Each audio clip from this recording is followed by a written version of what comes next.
watching the weekend edition of the Urban Debate with me, Aarti Subramaniam. A political battle has erupted over wearing hijabs in classrooms. As more colleges in Udupi and Karnataka witness students being denied entry due to hijabs, a counter-campaign wearing saffron scarves in protest have also mushroomed. The Congress and the BJP have jumped straight into the debate that has stirred the communal cauldron.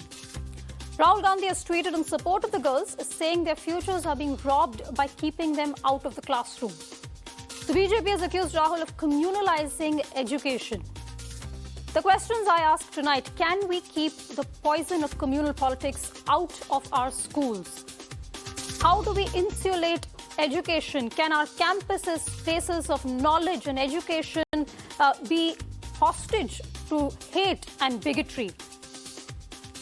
Joining us this evening for that discussion, S Prakash, BJP spokesperson, and Abdul Razak Khan, a political analyst. Mr. Khan, do you see a pattern of cases in Karnataka, especially in coastal Karnataka, where there is an increasing number of cases like this, or cases where young couples are stopped and asked for their religion? First off, Aarti, let me tell you, this issue that has started is politically motivated.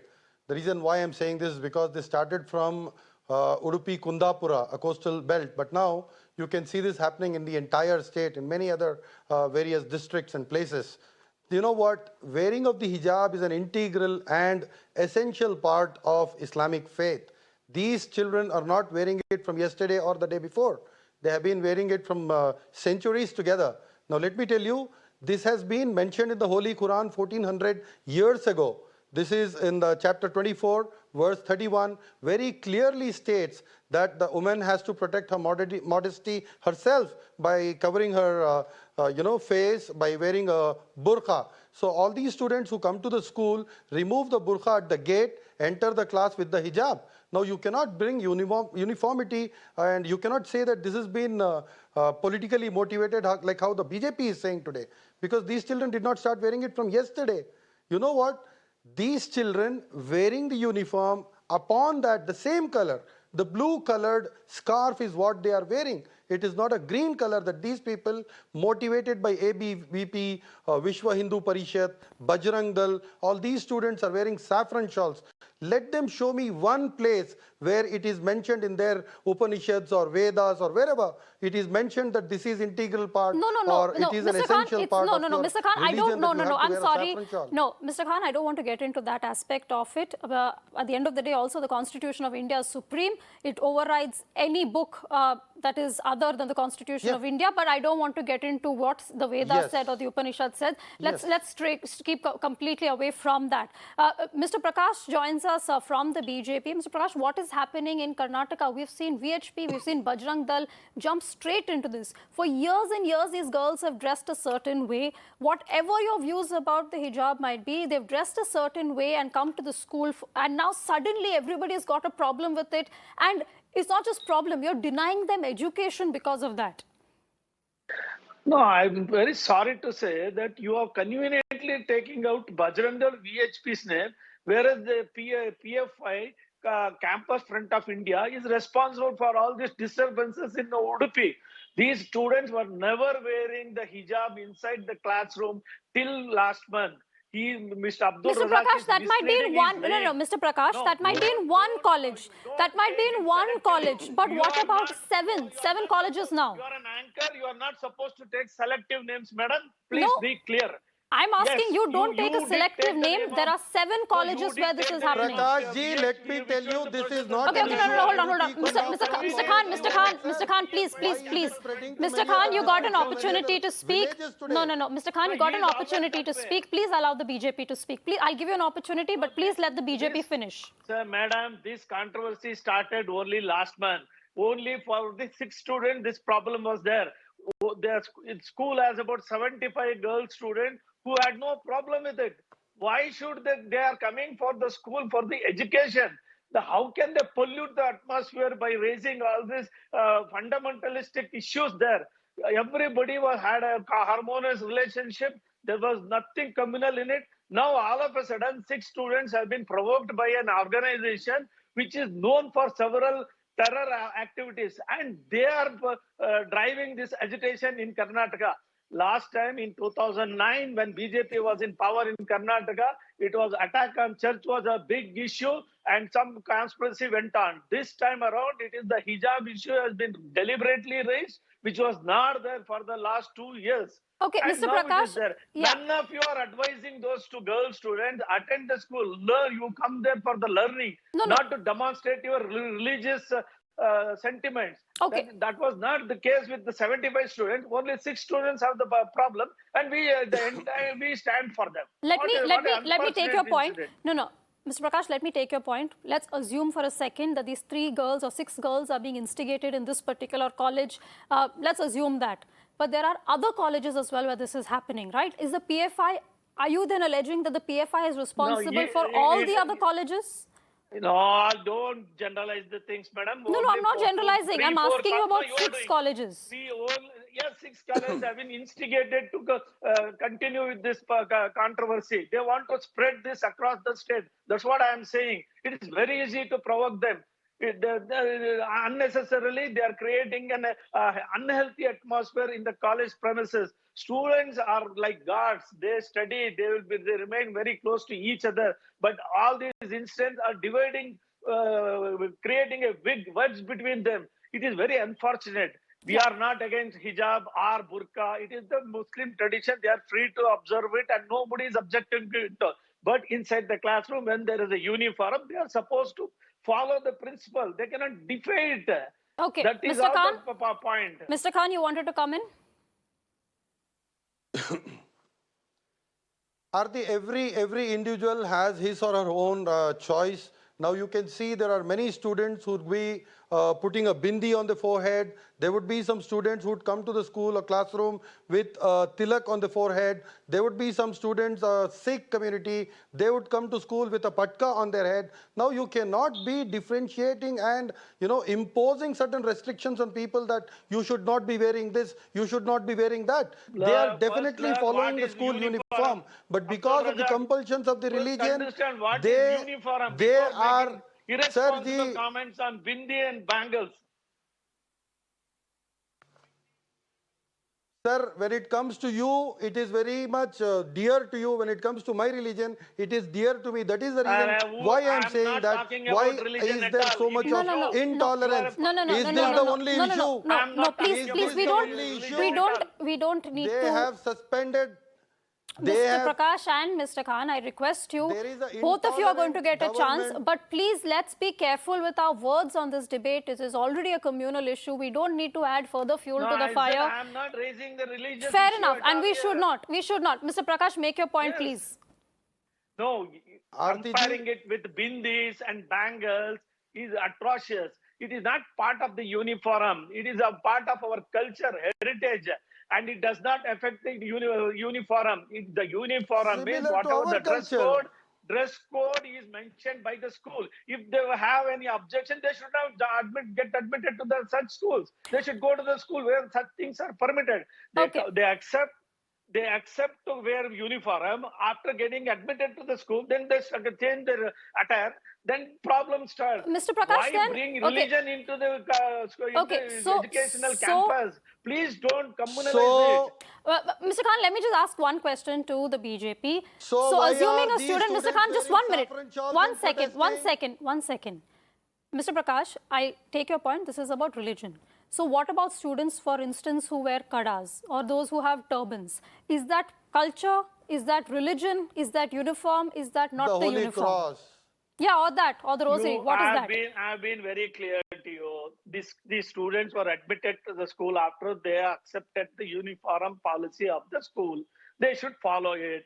If the student, if the college insists that turban is not there, turban should be there, that they will deal with it. That is not an issue. Please don't bring turban and bindi, bangle into this. Today it's very simple. Uniform means uniform. Everybody should don't have bring a hijab similar also dress into code. this. Let those students wear hijab and get educated. Don't This bring is hijab not also. When you don't want to bring turban, bindi, kalas, the saffron threads, why do you want to bring hijab? Just answer me one question. Who is instigating the opposite students to wear saffron shawls? Is this not your politics? Is this not for political gain? Okay, gentlemen, please don't speak together. Please don't Sir, speak together. We PFI don't may do have this come here. today. We don't do this on Mirror Now where two people are screaming over each other. Both of you will, both of you will be given. Yeah, okay. Both of you will be given an opportunity to speak. It doesn't help if both of you speak at the same time because our viewers can't understand, and I'm sure even you can't understand what the other person is saying. Mr. Prakash, I'll give you time, but just 30 seconds, please. We're actually very short on time today, so request you to keep it brief. No, that's what I said. Let's not communalize it. Let's advise those students. It is the education, imparting education is very important. They should become a responsible citizen of this country. Fundamentalism should not start from from the college level itself. It will create a lot of further problems. Yeah. The elders in the community should advise those students. Learn, you are going to the school, learn whatever you are taught. Mr. Prakash, who's going to advise the BJP though? Because your MLA, Basangoda Patil Yatnal, has said some atrocious comments. He's an elected man. He's an elected member. He's made comments which I don't want to repeat on national television because they're extremely provocative, extremely communal, and I don't want to give any room for such kind of comments either. Similarly, even your BJP MP, Pratap Sinha, has said some very disturbing things. How are you? That may be disturbing for you. But that is the yes. fact they have spoken. No. So they are disturbing. I think we can universally agree that those are disturbing comments. Please, let's not. Please, let's not. No. Please. Question the Indian culture. Our heritage is Indian culture.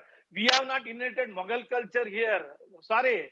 Mr. Prakash, that's what I'm saying, that Indian culture is not to be communal. Indian culture is not to be communal. Your MLAs, your MPs are making some comments which are an insult to Indian culture. No, that may be your opinion. Those who are instigating them, they are speaking in a communal language. That is why they have answered in the same language. They are not the students of those schools, that school. Okay, Mr. Khan wanted to comment. I'm requesting, we are not, even BJP is not interested to communalize or interfere in this affair. The school committee is there. They are the one to take the decision whether it can be allowed or not. Outsiders have no role to play. Okay. There are people who, according to you, are taking advantage of this situation. They are wading into troubled waters, which, according to you, the PFI and others are instigating.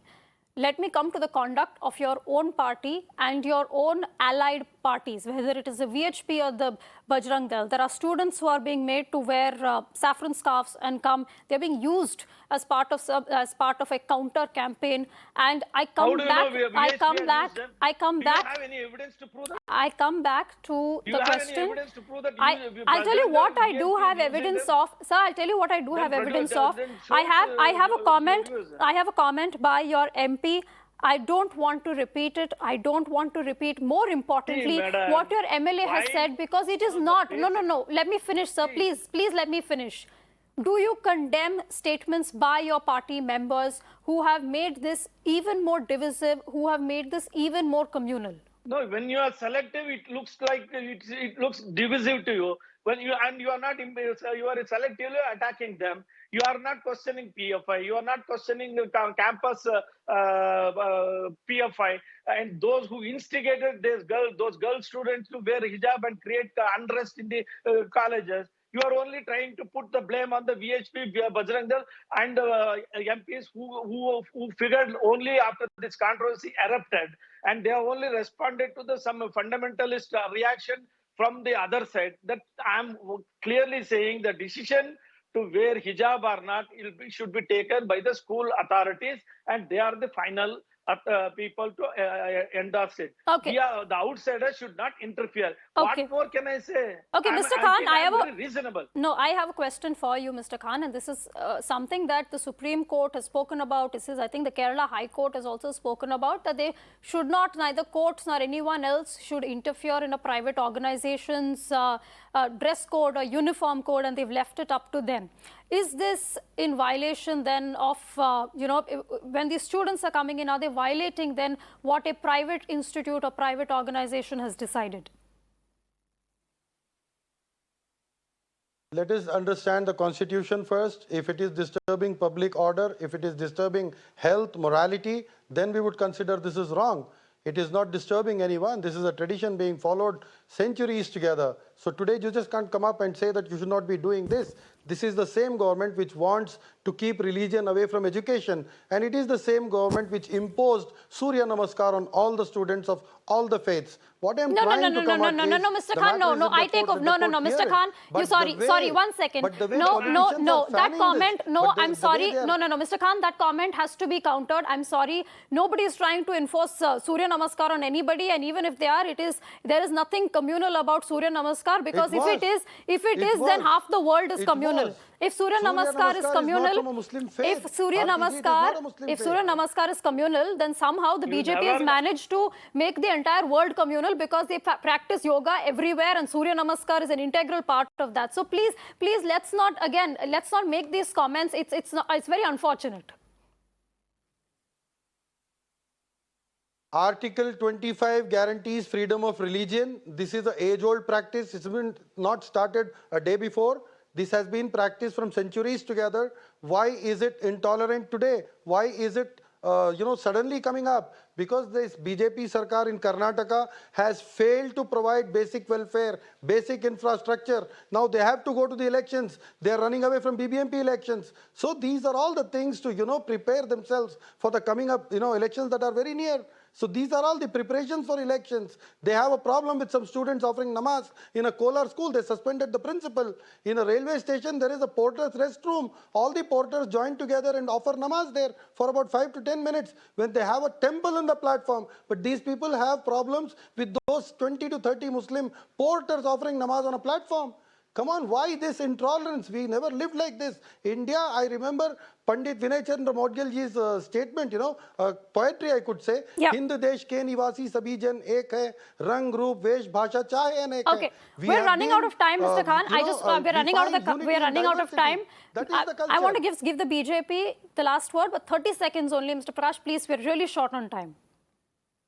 No, my humble appeal to those students, please focus on your education. Don't listen to those people who are instigating you to create a controversy in the school. Let the education atmosphere not be distorted. Let us not bring religion into the school compound. Let them focus on the studies. Let them become a responsible citizens of this nation. That is all my submission. Okay, gentlemen, thank you so much for joining us. It is a very sensitive issue that is currently we're seeing in Karnataka, we're currently seeing in Udupi. It is now a communal issue, has now become a political issue, and it could unfortunately snowball into something bigger. Education is supreme, though there is always that debate about how religious can you be in public, but India is not France. There is plurality, there is religion around us, and there has to be some balance that is struck finally.